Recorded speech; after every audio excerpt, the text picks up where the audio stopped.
Welcome to Tax Dosti, your trusted source for tax insights. Today we're diving into the tax implications of cryptocurrency regulations, straight from the PwC Global Crypto Regulation Report 2025. Let's explore the 5 key takeaways you need to know. First up, there's a global push to harmonize crypto regulations. The EU's Markets in Crypto Assets Regulation, or MiCAR, fully operational since December 2024, is leading the charge.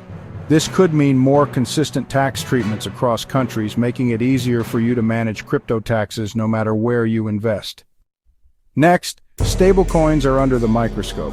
The US is set to finalize comprehensive stablecoin laws in 2025, and other jurisdictions are following suit. If stablecoins get treated like fiat currencies, their tax rules might simplify, potentially a game changer for your transactions. Third, anti-money laundering rules are tightening.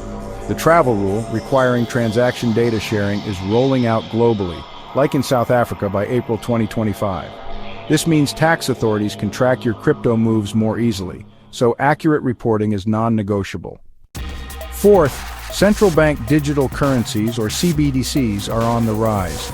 Countries like India and Japan are testing them, with programmable features that could automatically deduct taxes. Imagine a future where your tax obligations are handled in real time, convenient, but keep an eye on compliance.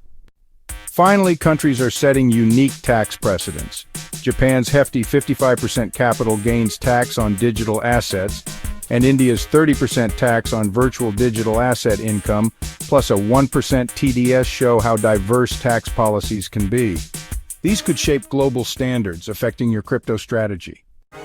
The crypto world is evolving fast, and taxes are a big part of it. Stay ahead by subscribing to Tax Dosti and hitting that bell icon for more updates. Outro music.